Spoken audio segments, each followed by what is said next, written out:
लाडकी बहीण योजनेवरून महायुती विरोधकांच्या रडारवरती आहे। मात्र आता खुद्द आपल्याच नेत्यांनी महायुतीला अमरावतीचा घाट दाखवलेला आहे। नेत्यांची मस्करी आणि गमतीमधली बडबड महायुतीला आता डोकेदुखी ठरती आहे। बघूयात।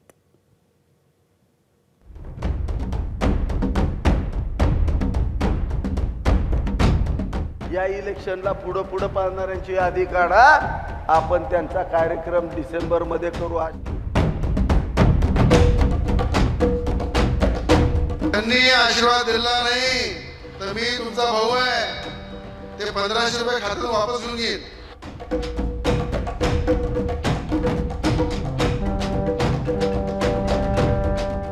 महत्वाकांक्षी लाडक्या बहिणीचं बोट धरून पुन्हा सत्तेच्या महामार्गावर धावण्याचं स्वप्न मुख्यमंत्री उपमुख्यमंत्री पाहतायत। सरकारचा कार्यक्रम असो अथवा महायुतीतल्या एखाद्या पक्षाचं व्यासपीठ, लाडकी बहीण योजनेचा जमेल तसा आणि जमेल तितका प्रचार धडाक्यात सुरू आहे। यावरून ही योजना महायुती सरकारसाठी किती जिव्हाळ्याची आहे हे दिसून येत आहे। मात्र आता आपल्याच नेत्यांची बडबड महायुतीची डोकेदुखी वाढवते।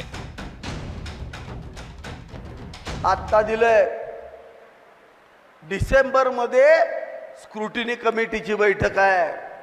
खत्री साहेब, स्क्रुटिनी इलेक्शनच्या नंतर आहे। कोण पात्र कोण अपात्र तुम्हाला तुमचा आमदार माहिती आहे। गावातल्या कोपऱ्यातल्या माणसाला ओळखणारा आमदार आहे। या इलेक्शनला पुढे पाळणाऱ्यांची यादी काढा। आपण त्यांचा कार्यक्रम डिसेंबर मध्ये करू हा शब्द तुम्हाला देतो।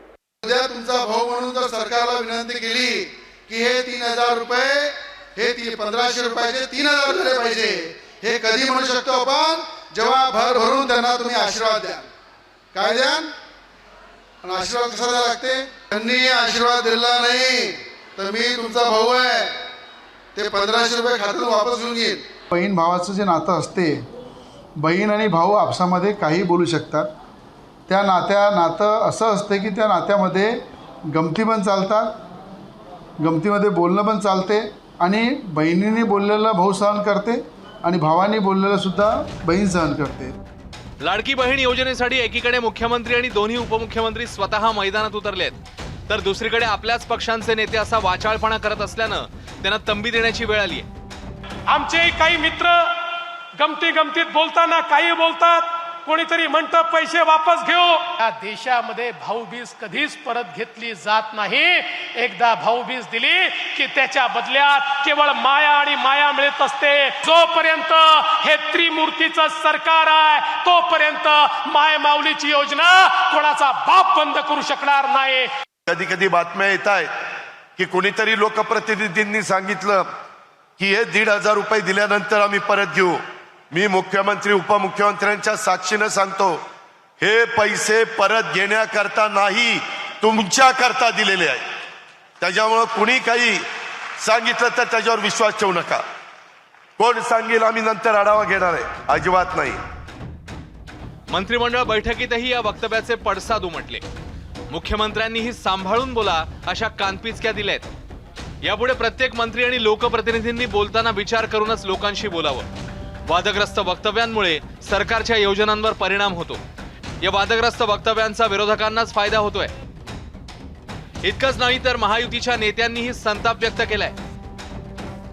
हनुमान चालीसा किंवा मारुती स्तोत्र नीट वाचलं असतं त्यांनी तर एखादे चांगल्या प्रकारचं उत्तर त्यांना सुचलं असतं। मग हनुमानाचे भक्त आहेत, त्यांनी सुद्धा भगिनींच्याबद्दल अशी भूमिका नाही ठेवायला पाहिजे। बऱ्याच लोकांना असं वाटते की बाबा आपण खूप मेहनत केली आणि त्या मेहनतीतला पैसा, खिशातला पैसा, घरचे घरदार विकूनच पैसे त्यांनी या लाडक्या बहिणीसाठी दिले असं वाटतं काही आमदारांना।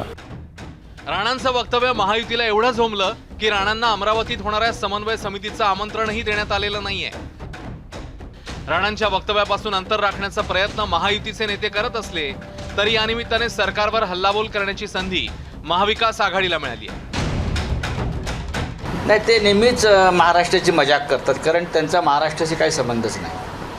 अमरावतीमध्ये त्यांच्या पत्नीचा झालेला पराभव ही काय मजा नाही आहे। लोकांनी शहाणपणानं केलेल्या मतदानामुळेच त्यांचा पराभव झाला आणि रवी राणा हे सुद्धा पुढल्या विधानसभेत नसतील। 1500 रुपये परत घेणाऱ्याला भावाला मला खूप आदरपूर्वक प्रेमाने सांगायचं, या महाराष्ट्रातली लेख माझी बोलत नाही की महाराष्ट्रातल्या प्रत्येक लेखीबद्दल बोलते.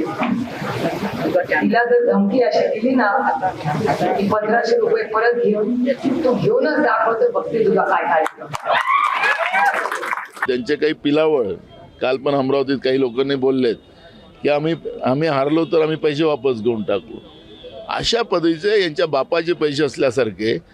त्यामुळे यांचं लाडकी खुर्ची योजना आहे आणि त्या लाडक्या खुर्चीला कोणालाही घाबरण्याचं कारण नाही. विरोधकांपेक्षाही अशा वाचाळांना आवरण्याचं आव्हान महायुती समोर आहे. नाहीतर नेत्यांची मस्करी बहिणींनी गांभीर्याने घेतली तर पंचायत व्हायची. ब्युरो रिपोर्ट, एबीपी माझा. एबीपी माझा, उघडा डोळे बघा नीट.